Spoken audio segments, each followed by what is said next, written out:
السلام علیکم پیارے ناظرین، امید ہے آپ سب خیریت سے ہوں گے انشاءاللہ۔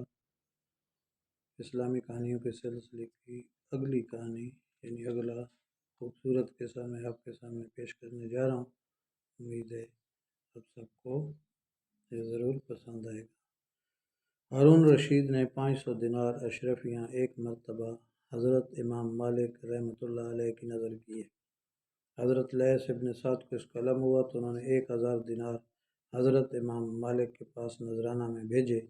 بادشاہ کو جب اس کا علم ہوا تو وہ ناراض ہوا کہ تم رعایا ہو کر بادشاہ سے بڑھنا چاہتے ہو، گویا میری توہین مقصود ہے۔ لیث نے کہا، امیر المومنین، یہ بات نہیں بلکہ آج کل میری روزانہ کی آمدنی 1000 دینار ہے۔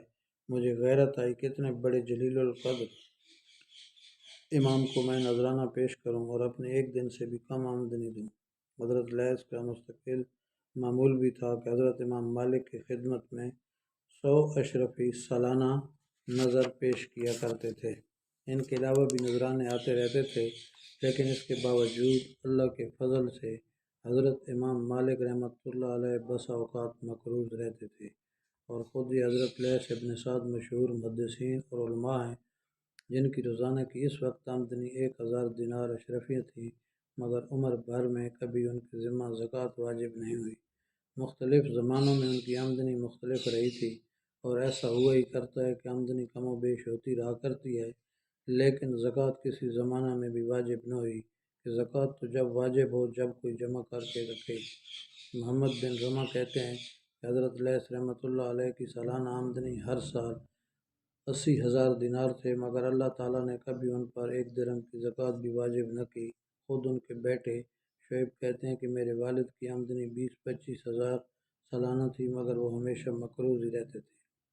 ابتدا میں 20-25 ہزار ہوگی جس پر قرضہ ہوتا رہتا تھا، اس کے باوجود وہ سب کچھ اللہ کے راستے میں خرچ کر دیتے تھے۔ اس وجہ سے اس کا بڑھنا ضروری تھا، اس لیے کسی وقت میں 1000 روزانہ بھی ہو گیا۔ ایک عورت حضرت لیث کے پاس ایک پیالی لے کر آئی کہ مجھے تھوڑے سے شہد کی ضرورت ہے، اگر آپ کے پاس ہو تو مرحمت فرما دیں۔ انہوں نے ایک مشک شہد کی اس کے حوالے کر دی۔ کسی نے کہا کہ وہ تھوڑا سا مانگتی تھی۔ آپ نے فرمایا کہ یہ اس کا فعل تھا کہ اس نے اپنی حاجت کی بقدر مانگا، مجھے اس کے موافق دینا چاہیے تھا جتنا میرے اللہ نے مجھ پر احسان فرما رکھا ہے۔ ایک مرتبہ کچھ لوگوں نے ان کے ایک باغ کا پھل خریدا، اس میں خریداروں کو نقصان ہوا۔